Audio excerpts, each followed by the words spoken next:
Assalamualaikum warahmatullahi ta'ala wabarakatuh. Alhamdulillahirabbil alamin wassalatu wassalamu ala asrafil anbiya wal mursalin sayyidina wa maulana Muhammadin wa ala alihi wa sahbihi ajma'in. Amma ba'd. Qala Allah ta'ala bil Qur'anil Karim, a'udzu billahi minasyaitonir rajim. Bismillahirrahmanirrahim. Subhanallah di asra bi abdihi lailan minal masjidil harami ilal masjidil aqsa lati barakna haulahu linuriyahu min ayatina innahu wasamiul alim. Al-ayat sekarang. Marilah kita berselawat kepada Nabi Muhammad sallallahu alaihi wasallam. Mari ikuti saya. Allahumma sholli ala sayyidina Muhammad salatan tughribu wa tunasitu wa tuhammisu bihal haqli wa ila dinil Islam wa tuhammisu bihal haqli wa ila dinil Islam wa idhar syairi ala tariqati jam'iyati nagatil ulama wa idhar syairi ala tariqati jam'iyati nagatil ulama wa ala alihi wa sahbihi wa sallim wa ala alihi wa sahbihi wa sallim. Pasti kalian sudah tahu selawat itu. Dan apakah itu Isra Mi'raj? Isra secara bahasa artinya perjalanan Nabi Muhammad sallallahu alaihi wasallam dari Masjidil Haram ke Masjidil Aqsa. Sedangkan Mi'raj secara bahasa artinya perjalanan suci Nabi Muhammad sallallahu alaihi wasallam dari Masjidil Aqsa ke langit 7 untuk menemui Allah Subhanahu wa taala, untuk menerima wahyu dari Allah Subhanahu wa taala, yaitu perintah salat. Kita kalau nggak salat dosa. Kita kalau nggak berzikir ya gampangnya dosa lah. Apalagi kalau melakukan maksiat, dosa lebih gede daripada sholat. Maupun kebaliknya. Perjalanan Nabi Muhammad SAW ini hanya dilakukan 1 malam saja.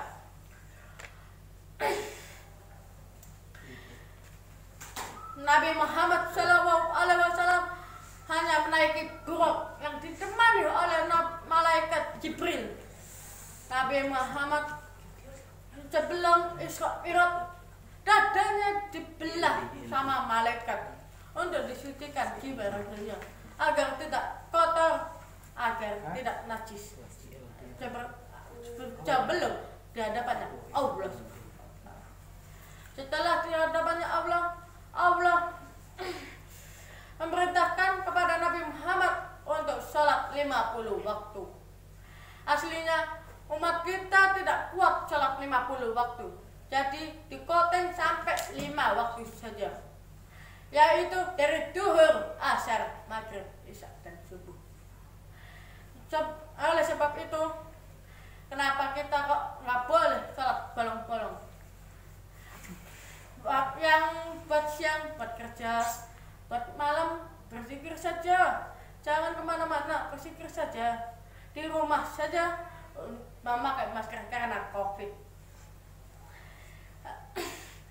Pelajaran yang kita ambil dari Isra Mi'raj adalah perintah sholat yang langsung dari Allah Subhanahu wa taala, dan kita harus memperbanyak berzikir kepada Allah Subhanahu wa taala, dan kita harus mencintai kepada Nabi Muhammad sallallahu alaihi wasallam.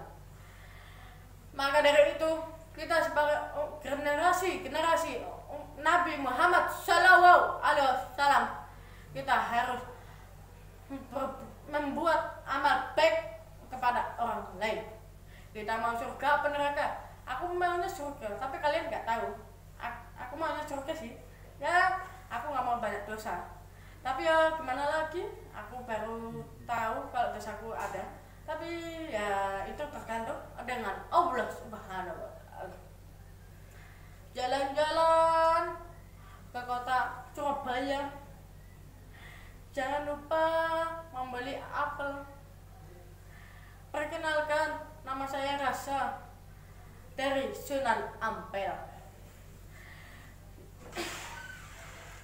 Perjalanan ini tidak cukup cuma satu malam.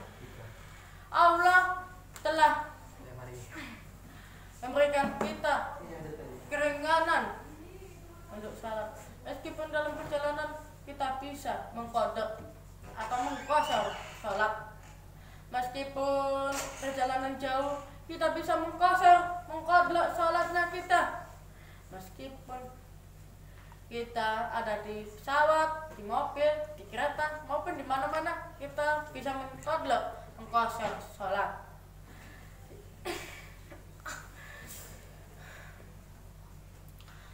Contoh yang saya ambil adalah jika saya naik pesawat menuju Mekah, saya tidak bisa mendengar suara azan, suara panggilan dari Allah Subhanahu wa Ta'ala untuk salat.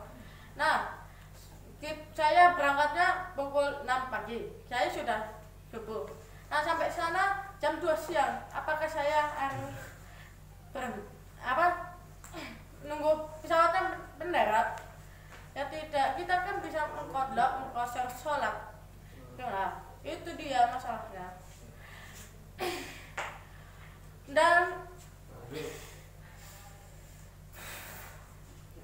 Dan kita semoga diakui sebagai umatnya Nabi Muhammad Sallallahu Alaihi Wasallam.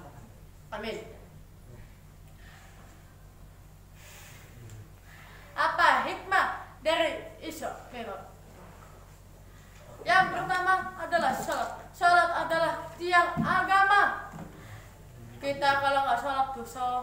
Kewajiban kita adalah salat 5 waktu, yaitu Duhur, Asar, Maghrib, Isya, Subuh. Yang adalah kewajiban tiang agama, kewajiban kita. Kalau kita nggak salat dosa. Yang kedua, peduli Al-Aqsa. Masyarakat di Arab pedulikan dengan Masjidil Aqsa. Kenapa? Salat di sana 100 kali dibandingkan salat di sini. Yang ketiga, berdakwah itu tidak bisa sendiri. Kenapa? Dulunya dakwahnya itu